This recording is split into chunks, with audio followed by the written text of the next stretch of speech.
the official tape recorder, so Sorry. wait for that.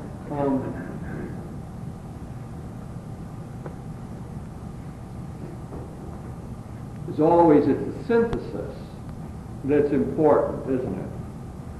The thing it seems that one wants to avoid if we took Newman seriously, and I think he's right about this, is that we need a fruitful interaction between the teachings of our church, between the doctrines and the dogmas, and our own experience.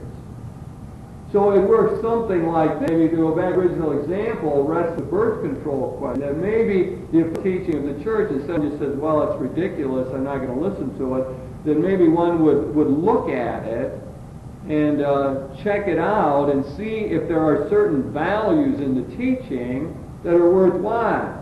Humane Vitae says a lot of other things other than every act of intercourse be open to procreation.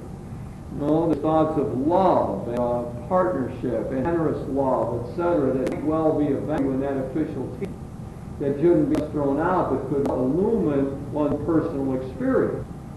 The same, and it seems as though that the doctrines that we have are supposed to do something positive for us. That is, pick us up, liberate us, help us in one way or another. And again, I go back to my own mentor, Honor, who the church was necessary for him. As he said to me one time, he feared his own intelligence. He feared something about what was going on inside of himself. That if he just went with it, he had great danger of falling into a subjectivism, of going off the wrong track and not recognizing that he needed the framework of the church's doctrine to guide him, to free him up, make him a more creative. Every time I say, I think of Thomas Merton in the way. Thomas Merton, he went into the monastery, the door closed behind him, and imprisoned in his freedom. It's the same sort of notion. Merton knew himself well to know he needed a framework, a community framework, to keep him from getting off track and probably crazy.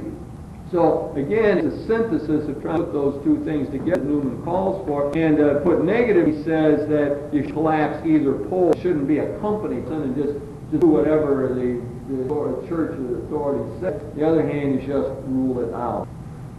Currently, in our own debate, what becomes important in all of this is the question of distinguishing dogma and doctrine. And that's been the Charles Curran debate. Charles Curran said, never deny any dogmas, taking dogmas seriously, but certain those things that are said officially by the church, and to say if you deny the heretic, distinguished from doctrines, the general teachings of the church, something like the teaching of birth control, for example.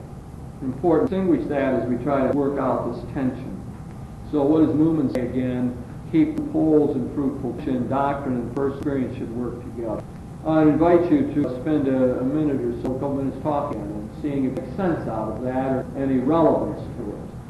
Let's see if we have any questions left over from that second part. Doctrine and personal experience.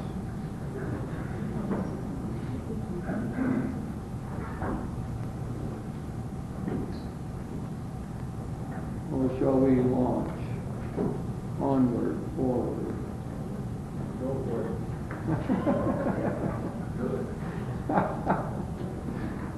Okay. The next one is has kinship with the previous one, but I think has a particular slant, and that is the relation, the tension between authority, especially in the church, and personal conscience. Now, there I think it is a question of how we deal with when we sense that something is of great significance in the church and is said one way or it's acted out one way, and how in our own conscience we disagree with it, and how are we going to act then. I suppose you could use the same example I used before, but I think we will see a little different kind of slant. I want to slant it towards the question of infallibility, which really does make it more difficult. I mean, a kind of situation might be here if someone begins to wonder about Christ, like, well, where does he fit in? And what can you really say about him? I'm really in tune with Christ's humanity. That makes sense to me. And how can you say he's God? What would that even mean to say he's God? And I'm not so sure I really hold something like that. I mean, now we're dealing with something that's really essential to the faith. Now we're dealing with a dogma, that which is proposed infallibly, and said this is it, and you have to hold this. If you don't, then you're a heretic, then you're out. So I think that might be a way of getting hold of this particular question here. Now, Newman got involved in this. He lived through the First Vatican Council. It's at the First Vatican Council in 1870 that infallibility of the Pope was proclaimed. And Newman was, in a sense, in the middle of that whole fight. And what you had were really two opposing camps, because they knew it was in the offing. This was the most reactionary pope again that we've had, Pope Pius IX. And if you remember the setting, he's in Rome, and he's under siege and in danger of losing his temporal power in the papal states. He calls a council. One of the great questions becomes, what are they going to do about infallibility? The Pope wanted infallibility doctrine passed. He saw it as a way of propping up his own power. There were, as I said, two camps. One was called the Ultramontanes. Those are the people who wanted to maximize papal power. They wanted to say things like almost anything the Pope said or did was infallible.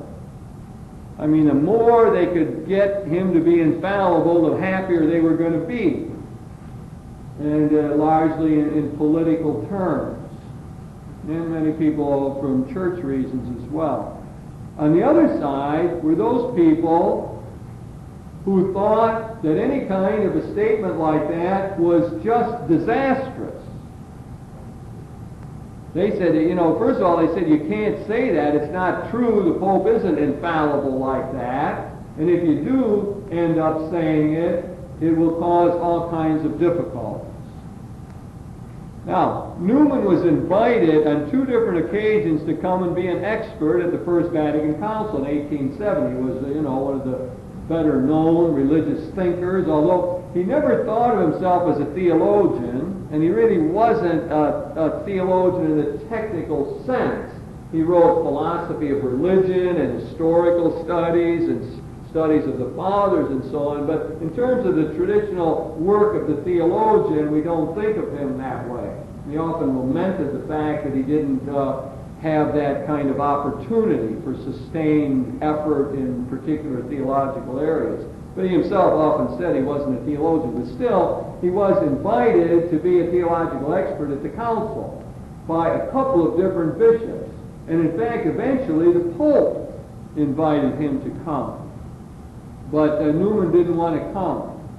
Now, he had his own view on this whole thing. And again, as always, I suppose, it said sort of the character of a middle road position. His position was that indeed you could speak of the Pope's infallibility. He thought that there was something true about that. But he thought it was extremely unwise to define it or say it. And he wrote a letter to his own bishop. He was up in a quandary. What do I do? Do I speak out publicly?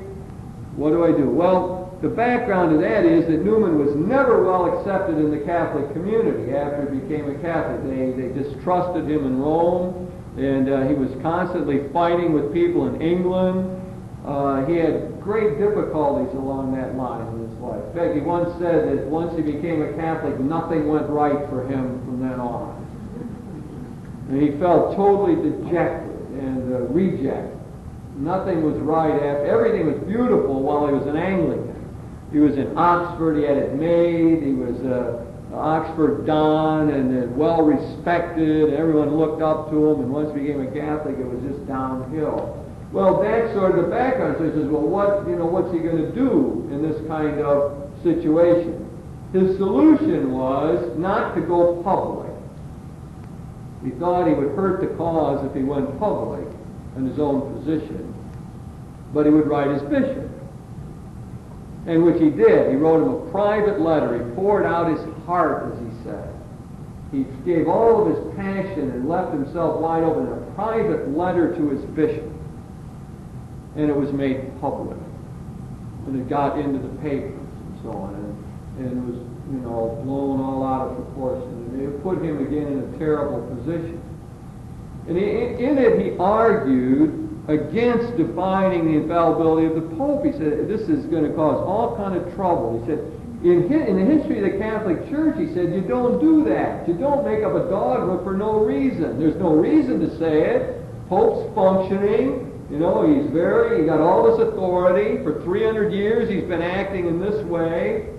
No one's really, up in arms over the whole thing. There's just absolutely no reason to do it. You're going to rile up the faithful. You're going to make it really hard for us Catholics here in England. We're put down enough now, and if that happens, and he was a great predictor often, and that's exactly what happened.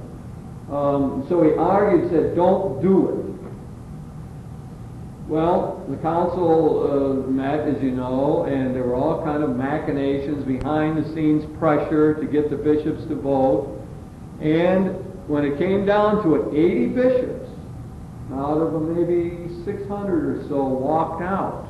80 bishops from around the world, some from the United States, England, would refuse to stay and vote on the infallibility thing. But 500 bishops or so that were left there did pass the statement that we are all familiar with that said the Pope in matters of faith and morals, when he speaks ex cathedra officially, matters of faith and morals cannot err. Well, Newman's reaction to the whole thing was to say, all right, it's a fact, now we have to deal with it. Always the realist, the practical realist. So he said, you don't have to deny it. I accept it. He said, I think this is correct. You're the Pope, but it's not saying something that's particularly strange or outlandish. It's a reasonable kind of statement, especially if you circumscribe it and don't let it get blown out of proportion. And even though it was a mistake politically, now we have to live with it. Well, that's exactly what happened. Gladstone, the Prime Minister in England, wrote a pamphlet saying that, how could you be a Catholic? Now you're really in a bind. Now you got this infallibility thing, and now you can't ever trust Catholics. You can't ever know if they're saying what they think or following their own conscience or just because it's imposed on them. It makes slaves, he said, to the Vatican of the Catholic people in England. And Newman felt a need to defend the infallibility statement. In fact, most of his letters and his writings after that tried to defend it once it was in place and indeed was a fact.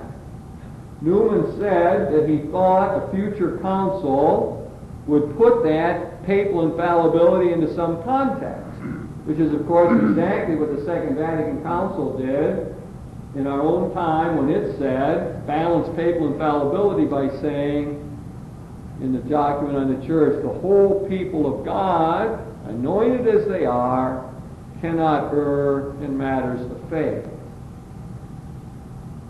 So, in the other context that put it in was to say that the Pope only functions as a member of a college, as a larger group of bishops. So from two ways, they relativized the papal infallibility statement.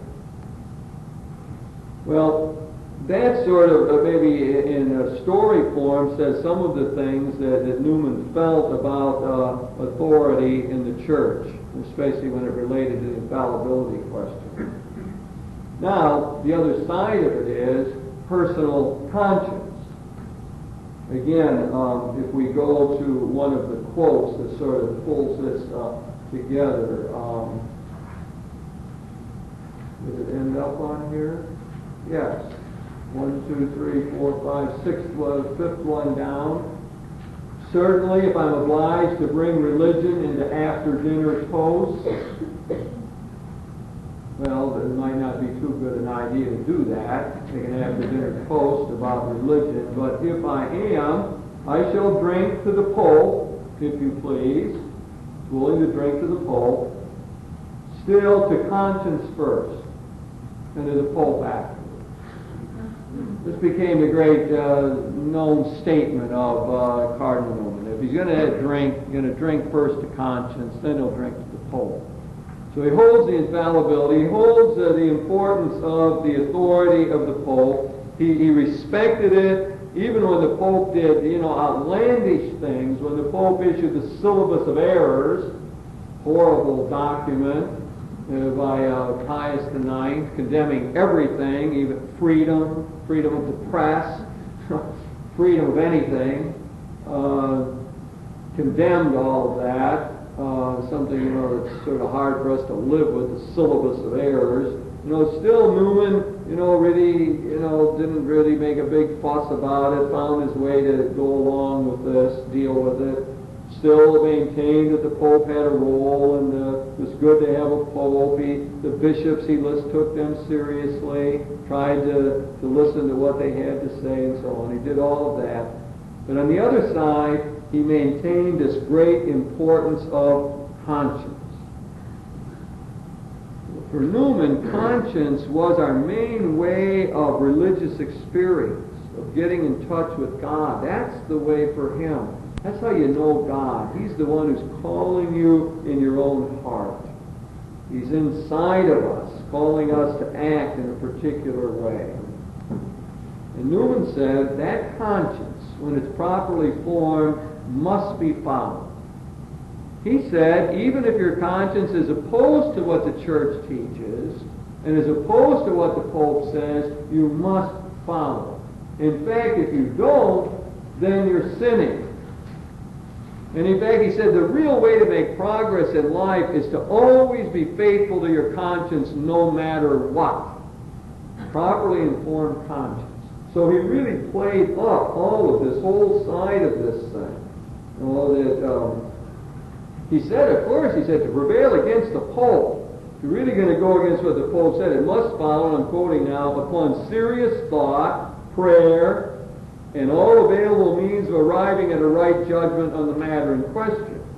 Can't do it lightly. Very important to think the thing through and so on. But once you've thought it through and you reach the practical judgment that this is what I'm supposed to do, then we must follow it, even if it's mistaken and even if it is in opposition to what the church has to say. Well, it seems as though, again, that what is needed here is the dialectic. Newman won't let us get away from either side of the thing. He thinks you can have infallible statements. Let me put the thing in our modern context. This was the great fight between Hans Kung and Karl Rahner in our own time. Kung wrote a book, two great Catholic theologians, one great Catholic theologian, one pretty good one. shouldn't use the word great loosely. Too loosely. One giant, great, and one good, solid, reputable theologian, Hans Kung. Well, they got into this acrimonious debate. That Kung wrote a book, and what he really ended up saying is that this whole idea of infallibility just doesn't make sense from a number of angles. One thing he did is recount the history of the First Vatican Council that Newman knew so well. The history of 70 bishops walking out, of all kind of pressure from the Vatican on people to go along with this, even though they didn't want to. All the political machinations. He said you have to factor that in. Well, remember that. Then he said also that, and this is against Newman, said, yes, you cannot have an infallible statement. It's impossible because of the limitations of language. No sentence can ever capture the truth like that. No series of words. Words are too fragile. No, words have different meanings. How can you have an infallible statement that's going to be hold for the whole Catholic world that speaks different languages and sees life differently and so on? That was Kung's fundamental argument. Rahner, on the other hand, went in exactly the opposite direction and said, he took Newman's position precisely, I guess. He said, no, it's possible to have an infallible statement just like it's possible for you to tell me infallibly what is in your heart on a given question. Just like you as a person could say, you know, I love this other person. I know I love them. That captures where I'm at. It captures my heart. It's the best way I can say it. And it's true, it's on target, and it infallibly is accurate in terms of what's in your heart. He says you can do that. But Rahner went in the same direction as Newman and said, but the Pope shouldn't do that. And councils shouldn't do that. Precisely because of all the reasons that Kung talked about. Because you have the way it will be misinterpreted, because of the difficulties of translating it into different languages, because it's going to cause trouble, because there's no need to do it. All kinds of reasons that Rahner adduced to say, to adopt Newman's position, I guess, in the modern world. It's possible to do, but one ought to restrict that whole business. Well, it's you know, I still run into young people for whom this is important. You might think that's just a passé question, but I still run into people who want to know about this. They take seriously this claim to infallibility, and they want to know what that means, and how can I hold it, and how can I explain it. And one of the things I think to do is to use that circumscribing method that Newman used. That is not to rule out the fact that, in my own opinion, that the Church can do that, but to try to relativize it. That is to say, since First Vatican Council proclaimed it in 1870 in the time of Newman, that it's only been done once since. And that's with the doctrine of the Assumption in 1950. So that since it's been proclaimed, it's only been exercised once. Now that's a good thing to be able to tell people who say, I can't be part of a church that's making infallible statements right and left, and telling me what to do all the time in an infallible way. Well, really, it's only been done once since it's been proclaimed. Now, there's another thought is that there are a whole lot of general teachings that have been held throughout the history of the church that have the same infallible quality, and that one has to do something with things like Jesus Christ is the Lord, or Christ is true God and true man, those kind of fundamental statements.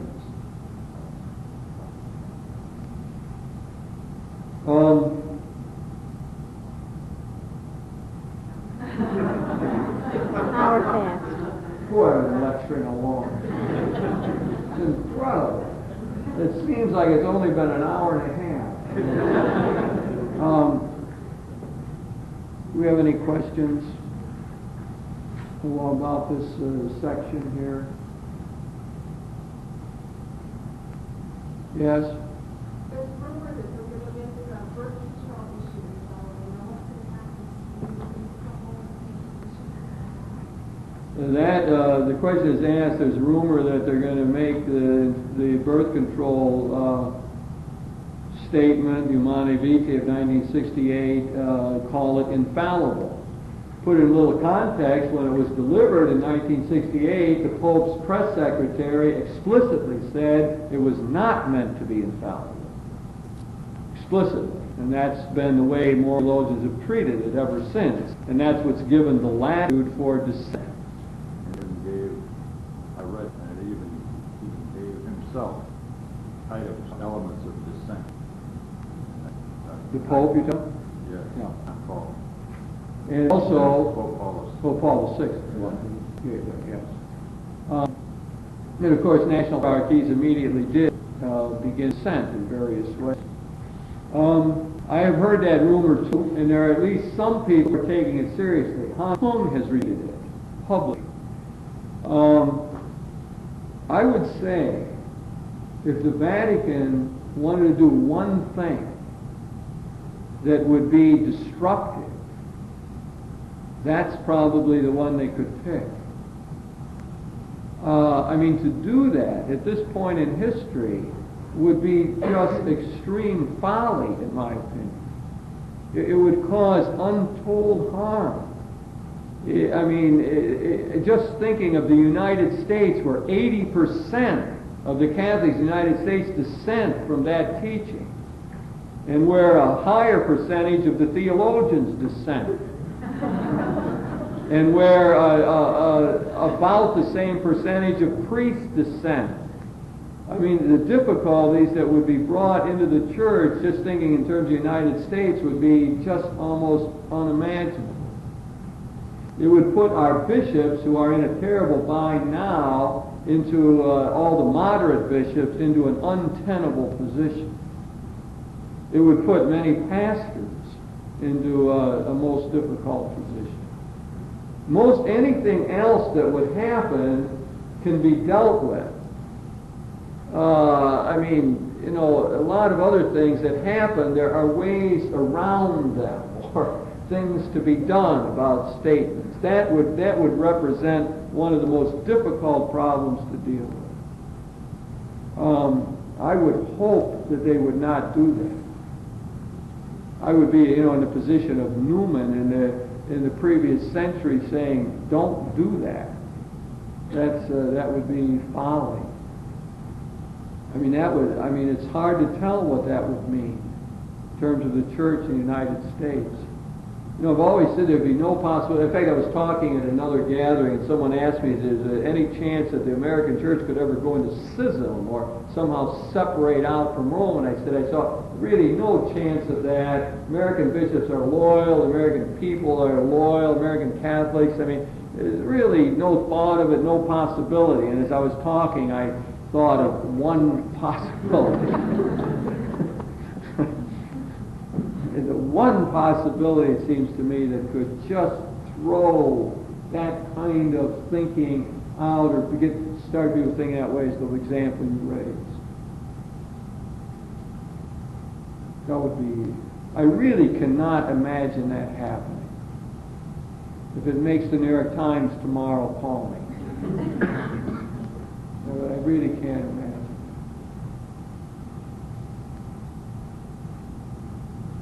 Any other easy questions?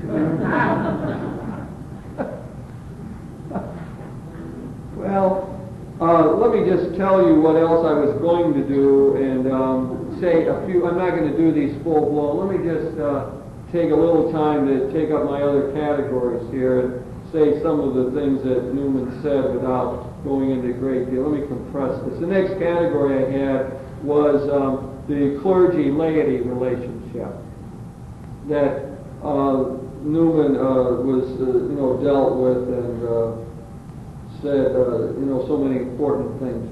But here's, again, when Newman did his studies of the Arian heresy in the 4th century, he figured out one startling thing to him. That is that the Catholic people as a whole were more faithful to the truth than were the bishops, even though it was a time of very great bishops in the history of the church. The laity were more faithful to orthodoxy, to the truth, than the bishops at this time. And Newman was just overwhelmed with that idea. I mean, you can't have a top-heavy church like that. What it led him to see was the great importance of the laity. And he said, well, they put it in a lot of different terms. He said, the laity, said, are among the principal witnesses to the truth of God's revelation. There is such a thing as the consensus fidelium, the consensus of the whole faithful people that carries the truth of Christianity. Sometimes they will be right when even popes are wrong. And it's historically shown that this is the case. And notice Newman always approached questions historically. That's what made him so different from the theologians in Rome. They didn't want to know about history. They had the answers already. History was used just if it helped to prop up your point or something. So Newman, throughout his life, wrote in favor of the laity. And in 1859, he was editing a rather liberal periodical journal, and he wrote an article called On Consulting the Faithful Doctrine. And what he says that when the church is working at its best, it listens to the faithful. When the papacy was infallible, like happened in 1854 with the Immaculate Conception, the Pope lists the people as a whole before making particular pronouncements. And he said that is the way it ought to work. He got with his own bit on all of this, and he said, the bishop at one point, well, the laity. And Newman responded, well, the church would look pretty foolish without them. As because of Newman's other quotes about drinking decoction and so on, the church looked pretty foolish without them. He had extreme importance in Newman's whole life. Well, it becomes today how we deal with all this. I think the more radical solution that Newman had is to shift our categories and stop talking in terms of sharp distinction between clergy and laity. Start out with something else, that we're all baptized, we're all members of the church, we're all co-responsible for the church, and then with that setting, people got jobs to do. Some people like Schleter and me are the kinders, the tourists, and the leader of the community. You know, other people benefit the community by taking marriage courses, or distributing communion, or working on social justice projects.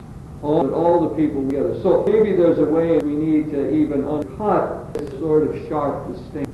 He's had a great personal with the ladies. I think not totally at home in just clerical circles.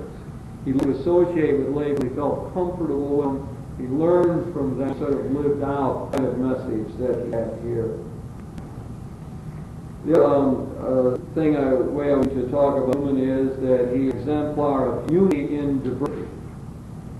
It is understood there was a great unity of the church. There's a certain ethos or general story that galvanizes Catholics or pulls them together, but in the middle of that, great diversity of spiritualities, of theologies, of different ways of going out all of that. And he had to do is learn to respect that kind of diversity. And the final category that I want to deal with was talk about certitude and doubt. Newman struggled. In life as a Catholic, horrible, things didn't go well for him, his books were read, people put him down, etc. But said that 1,000 difficulties did not make a doubt. And that he never had the slightest doubt that he made the right decision in becoming a Catholic, which was the major decision in his life long time. He never had one doubt. There were a lot of difficulties, in fact, untold difficulties. It was hell for him. But all of it never had a doubt. That was one of Newman's great contributions, the whole of faith. The problem is because how can we have faith in Jesus Christ when we have absolute certitude about so much about him? I mean, how can you know the Gospels got exactly right when they talk about him? This problem is exacerbated by the fact that they often contradict one another. They say different things of Jesus. The earliest manuscripts come from the 3rd and 4th century, complete manuscripts. You got a time lag of 40 to 60 years from the time Jesus actually did things till the Gospels. Well, you can explain it out. I mean, a lot of difficulties to start doing that. And Newman's problem that he lived with all of his life, in my words, how can you bet your life on Jesus Christ? You can't have absolute certitude about it. Usually we don't want to do something and we got certitude about it.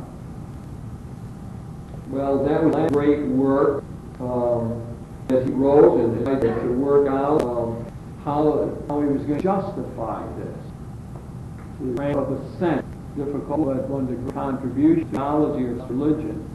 And I guess it's hard to simplify, but it's something like, he says, belief is like catching clues to who the killer is in a mystery.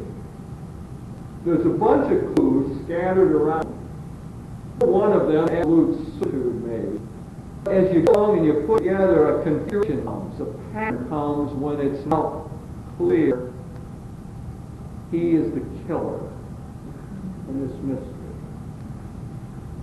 he thought that our certitude comes from, in modern terms, converging probabilities.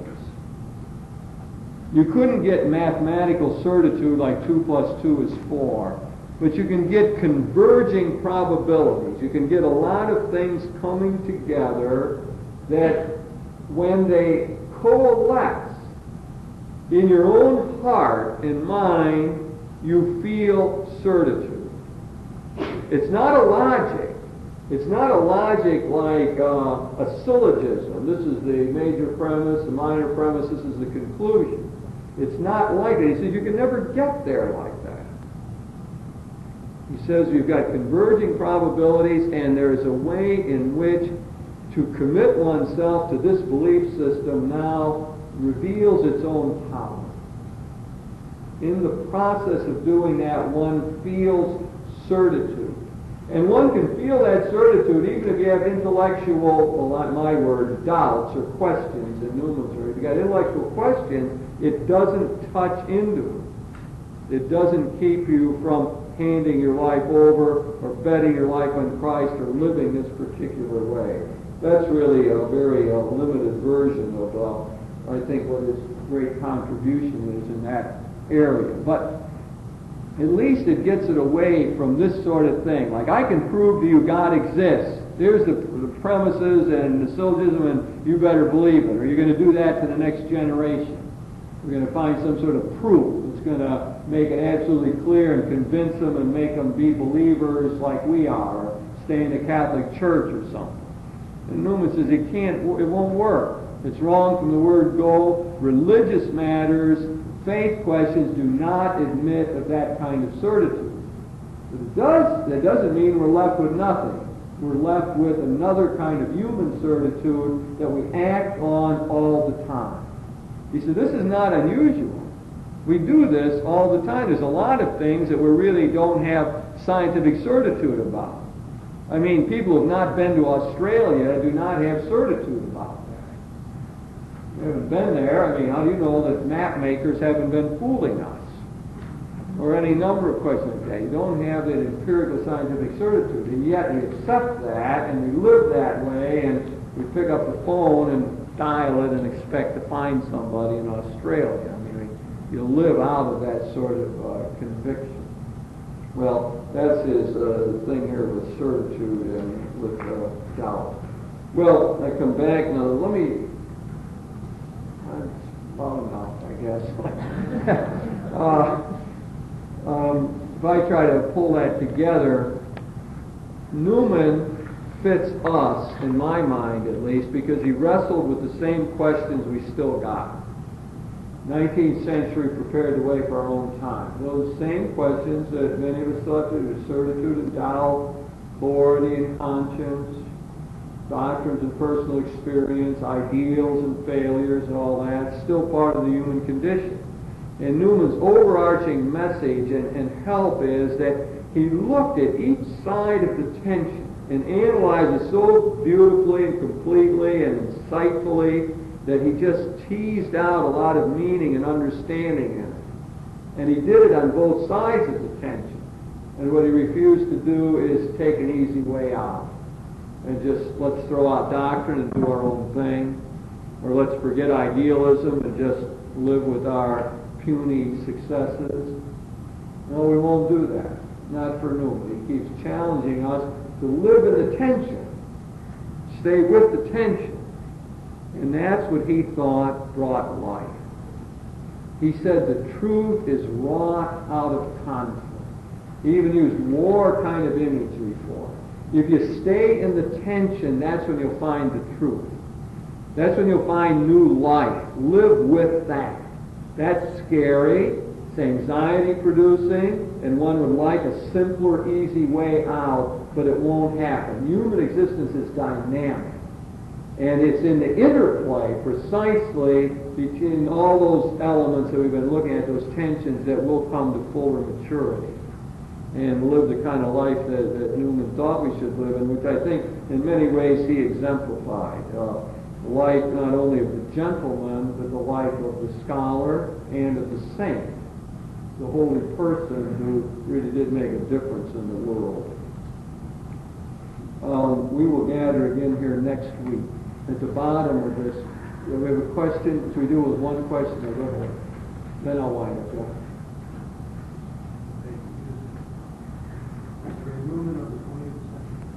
A Newman of the 20th century? Well, Anthony Padovano, theologian, wrote a book about Thomas Merton, saying that Merton summed up the 20th century as Newman summed up the 19th. I would say, there's probably some truth to that, in the sense that Merton wrestled with all the great questions of our 20th century, refused the easy answers, and didn't solve all the problems, just like Newman did. So in that sense, I would say there is a parallel. And if you had to pick someone, Thomas Merton would be my choice, if those are your criteria. That is, a person who really lived the age, knew the problems, knew in their own heart what everyone else was going through, and was able to articulate it in some way. I'd say that Merton would be the Newman of the 20th century. Let me do my thought. Next week I'm talking about Advent and getting ready for Advent. It's following Sunday's the beginning of Advent, so we'll be talking about preparing for that season. You could take this with you and invite someone else to come next week. You'll know where it is now. You can tell them it's easy to park, and if we're lucky, you can tell them your car didn't get towed away.